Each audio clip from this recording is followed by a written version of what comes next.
Hello, welcome to Module 11, Lecture 1, where we are going to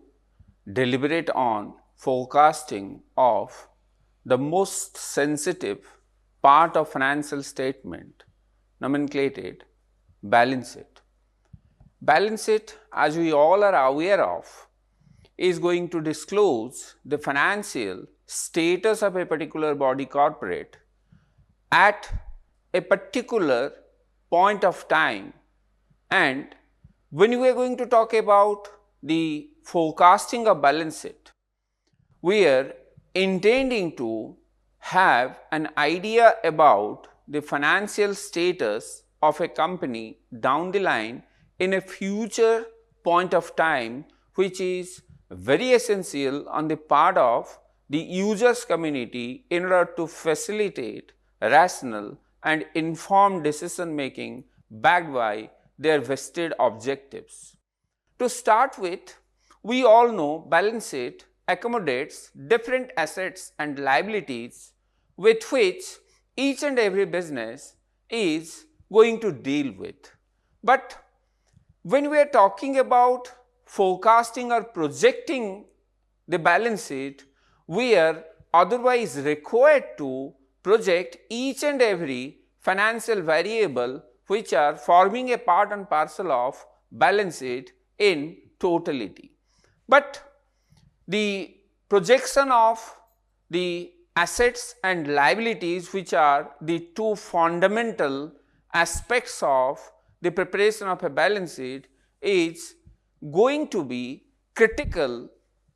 unless and otherwise we are taking into consideration different futuristic policies and plans which are going to taken off by the company in a future span of time. To start with, let us discuss briefly what is a projected or a financial statement. Projecting a company's financial status at a future point in time, usually a part of larger financial model or budget, and is known as balance sheet forecasting. Assumptions on company expansions, investments, financing and other financial operations are used to project future values for assets, liabilities and equities. Now, just before I made a mention of the fact that when we are going to delve into different assets and liabilities, it is imperative on the part of the forecaster to take into consideration different policies related to expansion, related to diversification, related to closing off or shutdown of business activities at a particular location and introducing new product lines at a different location and so on and so forth. Then on the contrary, when we are going to mobilize capital down the line in future, which is representing the liability side of balance sheet, it is imperative on the part of the forecaster to foresee and predict how much of fund are going to be mobilized from different sources, mostly whether we are going to have the equity sources of fund mobilization or debt sources of fund mobilization and so on and so forth. Now, in essence, the projection of balance sheet are expected to be performed by considering all the futuristic plans and policies, as all the items of balance sheet is going to be carried forward for a longer span of time so far as a business is concerned, owing to the simple reason that when we are talking about assets are not going to provide benefit in a particular financial year, rather they are going to extend the benefit to the body corporate for a longer span of time conditional upon the technical life of the asset. So when you are going to predict items which have a long span of technical life to serve the particular body corporate, it is essential on the part of the projector or essential on the part of the users community whenever they are going to access the projections of balance sheet, they are there to take all possible care and they are there to adopt due diligence while projecting the balance sheet. Moving further, like we discussed different modus, different methods which are used to predict or to project the income statement. Similarly, over here there prevails different methods of projection of balance sheet at the end of the users community, whether they are financial analysts or investors or bankers or finance providers or creditors or the internal users like the managers, board of directors and CEOs. So, to start with, when you are going to talk about different methods of projecting balance sheet, there prevails different alternatives. Mostly we are going to start with the percentage of sales method, then there comes ratio based method, then there comes statistical method, then other methods are also used in combination which are falling under the broader terminology of hybrid method and so on and so forth. To start with, we are going to delve into the percentage of sales method of projecting the balance sheet. Under this method, there is the assumption that the balance sheet items vary directly with sales and forecast sales using historical growth or other drivers, then project balance sheet items as a percentage of forecast sales based on historical ratios. We all know that sales is the formidable activity which generates revenue at the end of the business, and at the same time magnification in sales always expect the magnification in fixed asset or in the infrastructure which is going to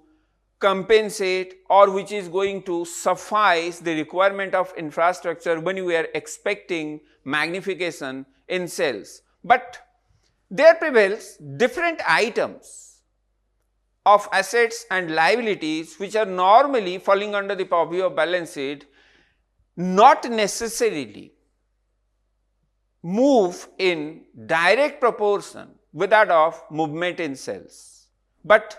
we all know that when we are going to adopt percentage of sales method, it is based on the fundamental assumption that each and every financial item falling under the purview of balance sheet is going to exhibit a direct proportionate relationship with that of sales. It simply implies that if there is an increase in sales by 10% and the historical ratio is say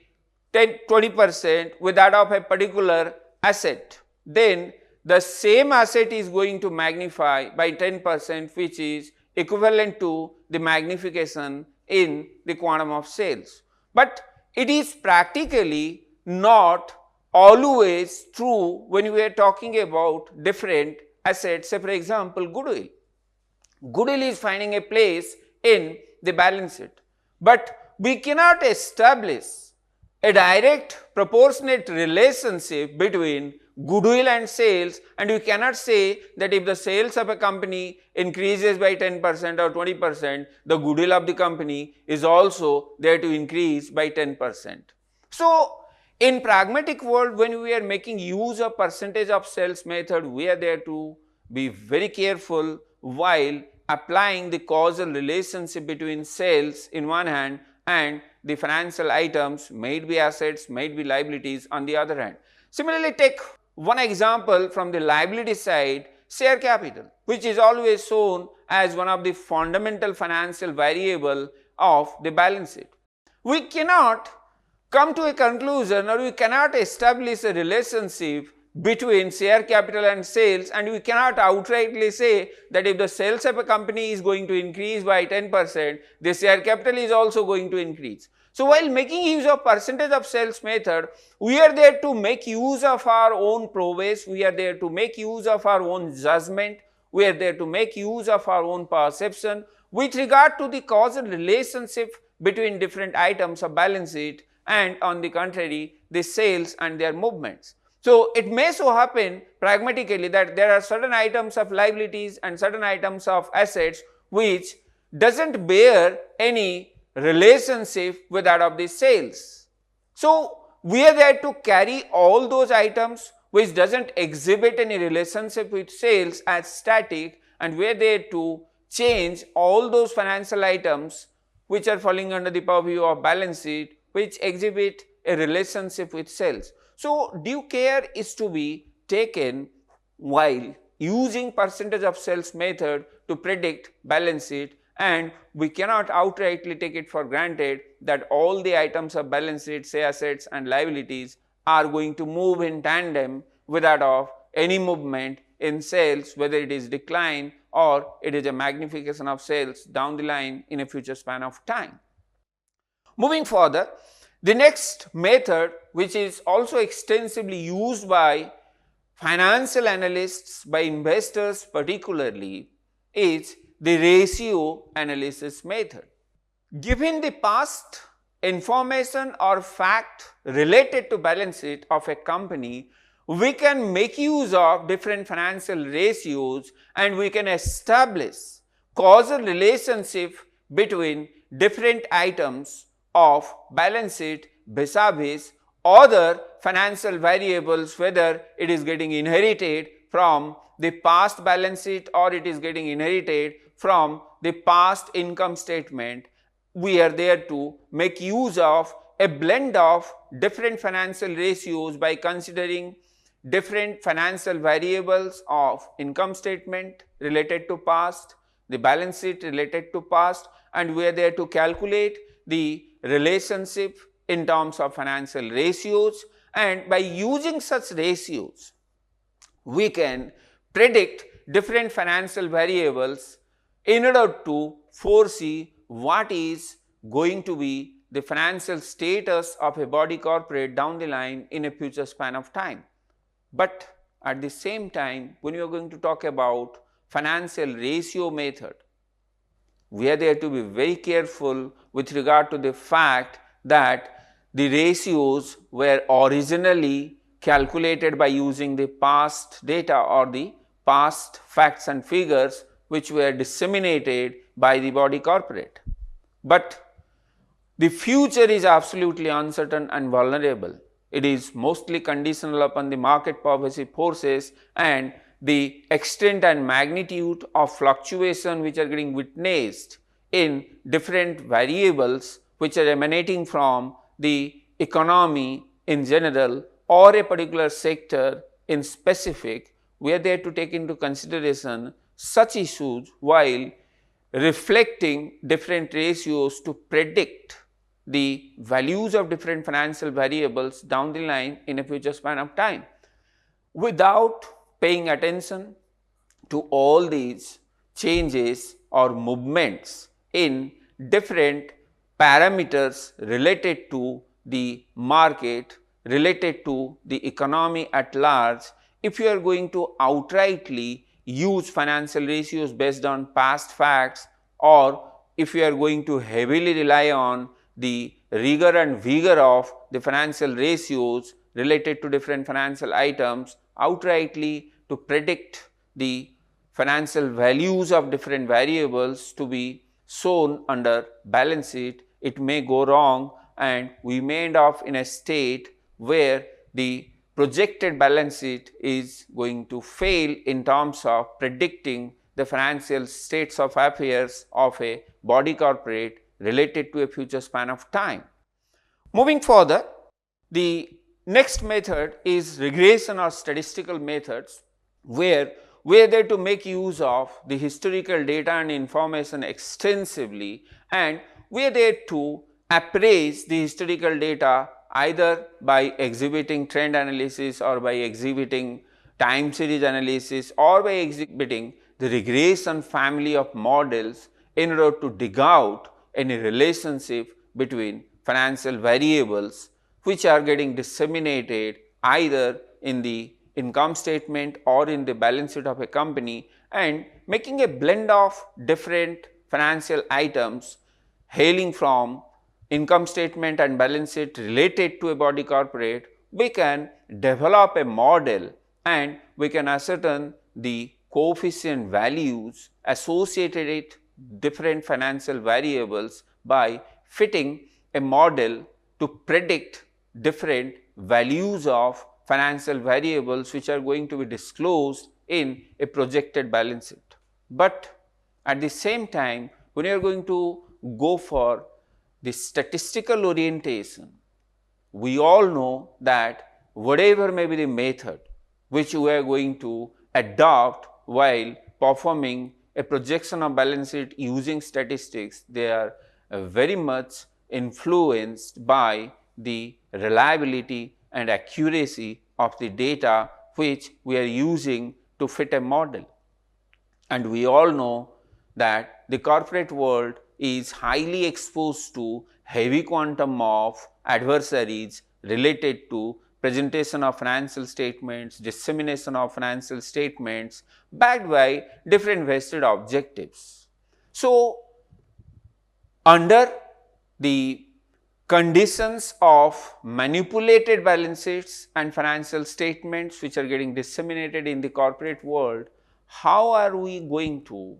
make use of statistical method as a projection orientation of balance sheet? It has to be considered with due diligence, owing to the simple reason that when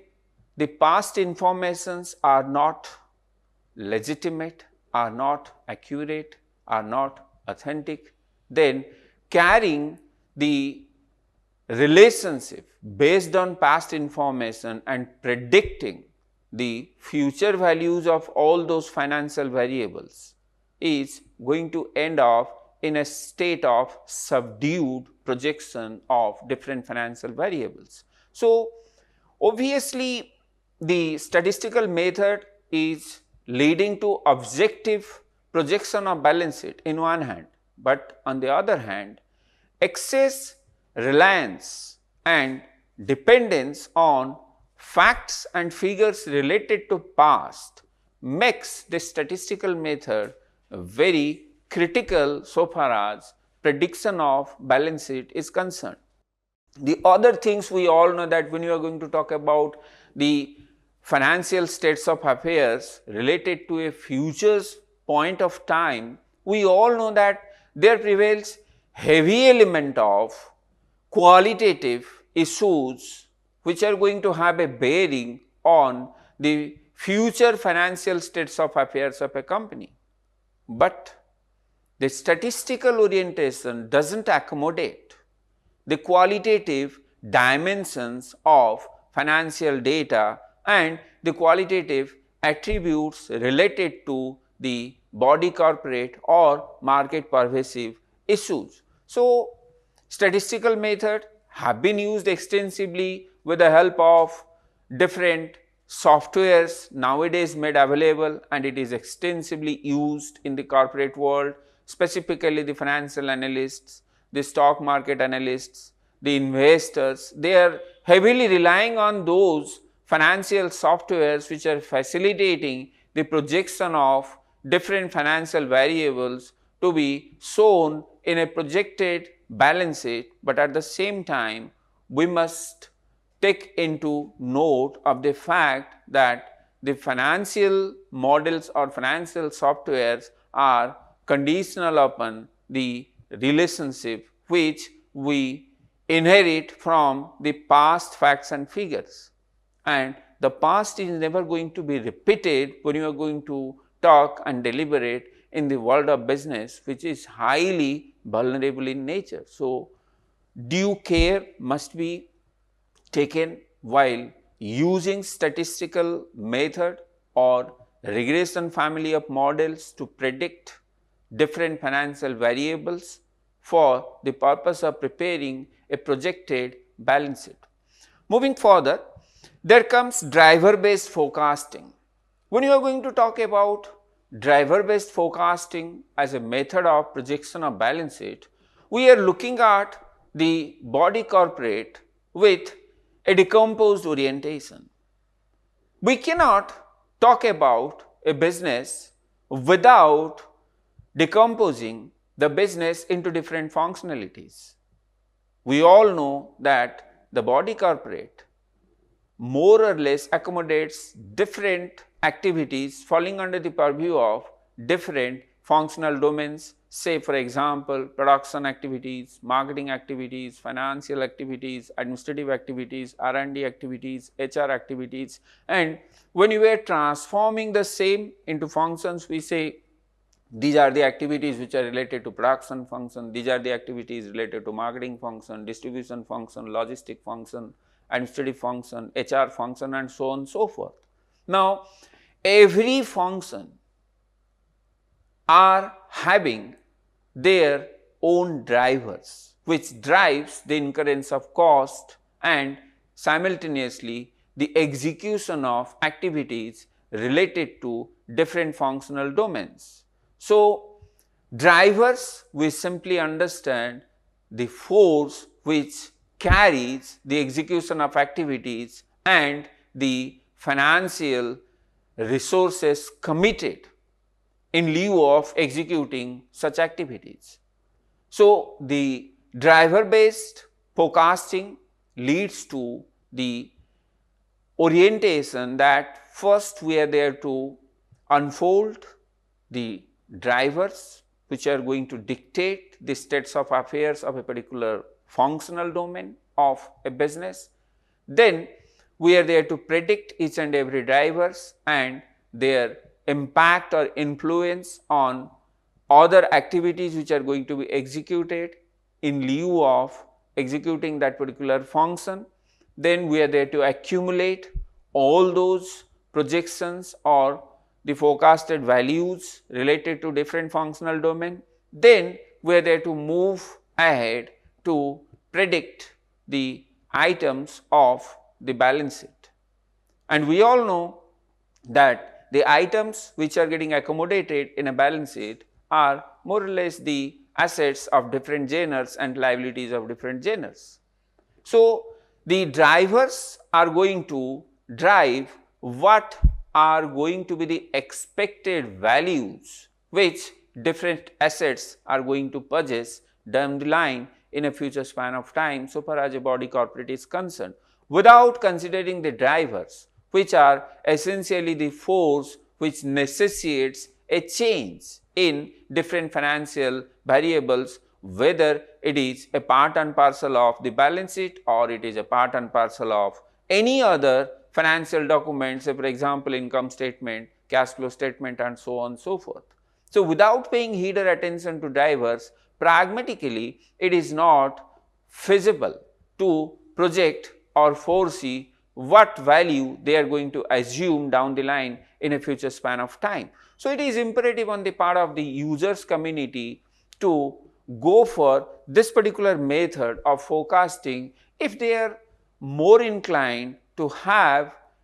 the inculcation of different conditions or situations which are emanating from the business ecosystem in general. Then the last method, which is otherwise popularly known as hybrid approach. Here all these methods which we have discussed very briefly are going to have some advantages and at the same time they are going to have some impediments. Now, it is up to the users community who are more or less backed by the very objective of projecting the balance sheet to go for the adoption of a particular method of projection of balance sheet. Hybrid approach considers all the favorable orientations of different methods and carry the favorable aspects of different methods and use it in totality to project the balance sheet.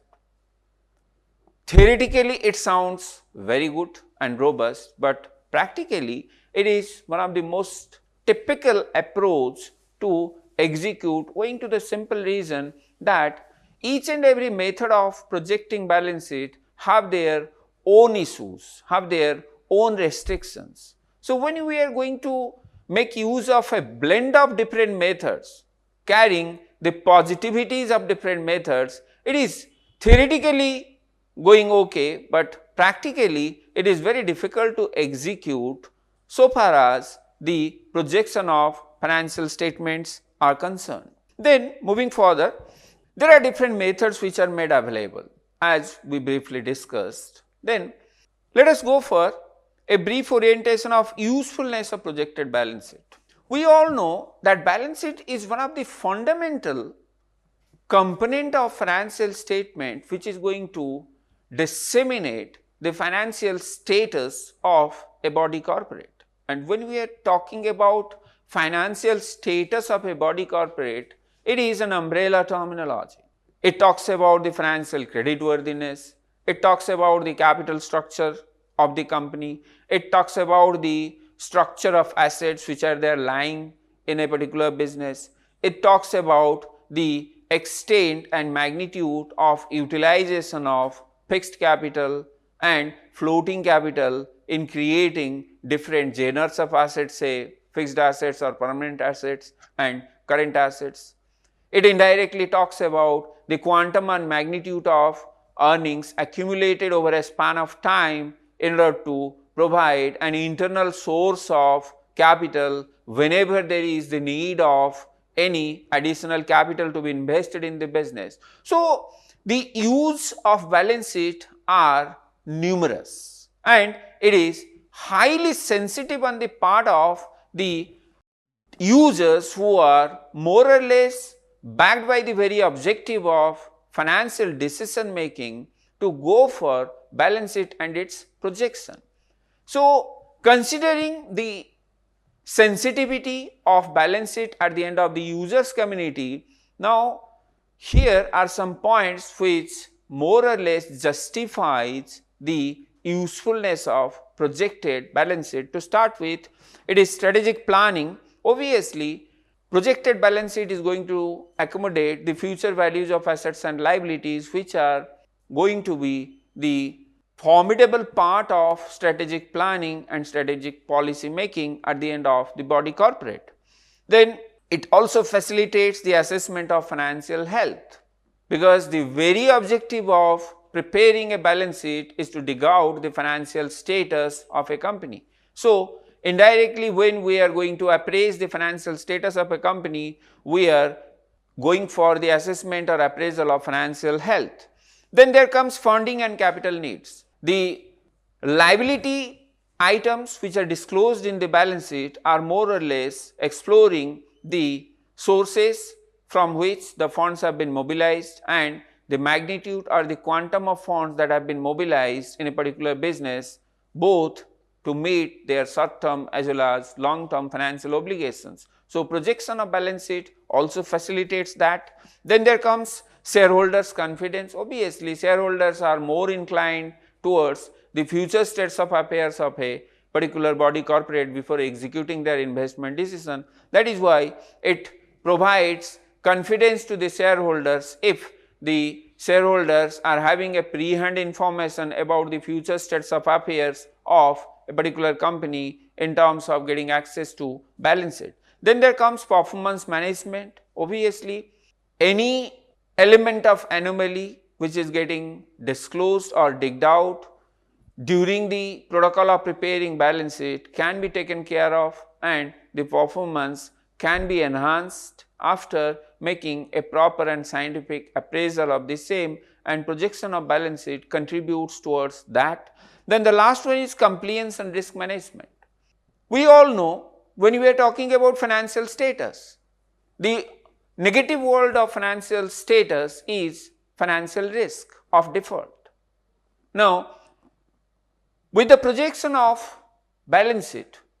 indirectly we are into the protocol of quantifying the magnitude of financial risk to which the business is going to be exposed to down the line in a future span of time. So, projection of financial statement, specifically balance sheet, facilitates the body corporates and the users community to quantify the magnitude of financial risk, and then and thereof different possible measures can be taken to mitigate that quantum of risk. Then there comes limitations of projected balance sheet. As it is related to a future span of time and the business world is highly vulnerable when we are carrying or we are making a journey into the future of any business, there prevail certain limitations which are inherent to the task of projecting or act of forcing the states of affairs of a body corporate, like it is based on uncertainties and assumptions. Obviously, without assumptions, we cannot go for a prediction of different financial variables which are finding a place in the balance sheet. Then there comes incomplete or inaccurate data, because just before I said whatever may be the method, we are there to make use of past facts and informations, and the financial information getting disseminated through financial statements are heavily exposed to financial adversaries, act of misrepresentation, distorted disclosure, and so on and so forth. So, we are there to be very careful while making use of this. Then there comes external factors. There are different external factors emanating from the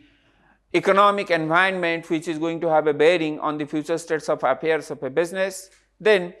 sometimes, to make it simpler, we are making use of simpler methods, and we are projecting the different financial variables to be disclosed in a financial statement without paying heed or attention to the extent and magnitude of criticality with which such items are going to be blended with other items of financial statement. So, that is one of the fundamental limitations. Then there comes static nature, because the past information is static, and if we fail to accommodate the different conditions or situations which are going to prevail in a future span of time, obviously it is going to be static in nature. Then difficulties in predicting non-operating items. It is easy to predict non-operating items, but it is difficult at the end of the users community to predict non-operating items which are not recurring in nature. Then the last one is subjectivity. Obviously, when you are going to predict the balance sheet items, there prevails heavy element of subjective orientation at the end of